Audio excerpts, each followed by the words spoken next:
Salut à toi. Aujourd'hui, j'ai envie de te poser une vraie question. Et si le système scolaire tel qu'on le connaît était dépassé? Pas parce qu'il ne sert à rien, mais parce qu'il ne prépare plus à la réalité du monde d'aujourd'hui. Je t'invite à rester jusqu'à la fin, car ce que tu vas entendre peut peut-être te faire réfléchir différemment. Que tu sois parent, prof ou même ancien élève, encore traumatisé par les dictées de CM2. À la base, l'école a été conçue pour une époque bien précise, l'époque de l'industrialisation. L'objectif?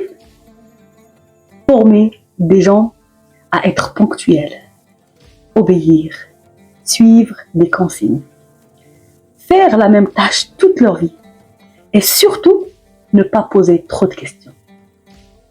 Mais aujourd'hui, le monde bouge à une vitesse folle. Les métiers changent. L'intelligence artificielle, l'entrepreneuriat, la compétence humaine, la créativité, l'adaptation. Voilà ce qui compte vraiment. Et pourtant, à l'école, on continue à faire apprendre par cœur, à sanctionner l'erreur, à noter les enfants comme s'ils étaient des machines. Tu te rappelles de ce moment où tu as récité une poésie devant la classe et tu te rappelles ce que disait cette poésie aujourd'hui? Non? Normal. Parce que le cerveau n'apprend pas durablement par obligation, mais par curiosité, émotion, jeu, expérience. Les neurosciences aujourd'hui nous disent qu'on apprend mieux quand on est motivé, quand on se sent en sécurité et quand on explore par soi-même.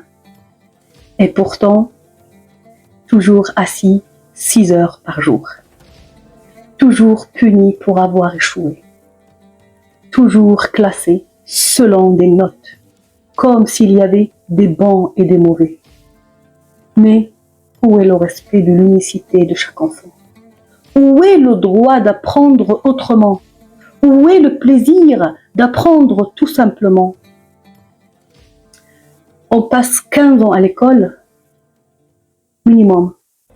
Et pourtant, on n'apprend pas à gérer nos émotions, à travailler en équipe, à développer notre esprit critique, connaître notre corps, notre santé mentale, trouver notre passion, avoir confiance en nous.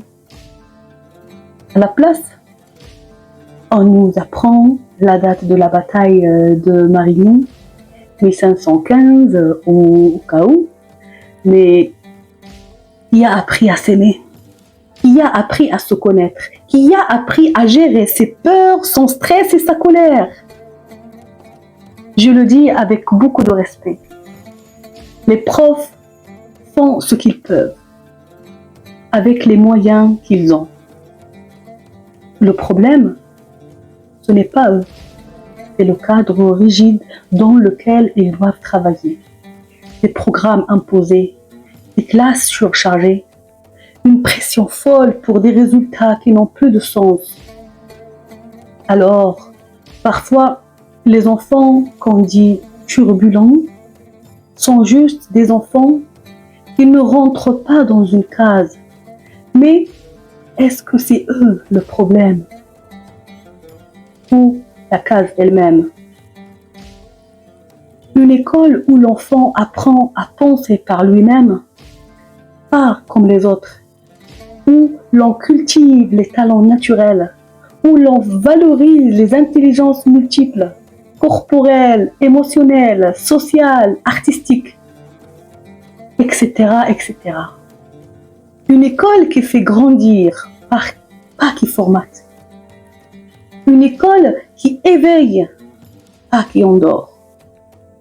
Et si le rôle de l'école était d'accompagner les enfants à se découvrir, à se dépasser, à rêver au lieu de leur dire ce qu'ils valent sur une copie double? Alors non, Je n'ai pas de solution miracle. Mais je crois que tout commence par une prise de conscience. Si toi aussi tu penses que l'éducation a besoin d'un vrai changement, partage cette vidéo. Fais entendre ta voix, car c'est ensemble qu'on peut faire évoluer les choses. Merci d'avoir regardé jusqu'au bout et abonne-toi si tu veux d'autres vidéos qui éveillent les consciences. Surtout, n'arrête jamais d'apprendre, mais à ta manière.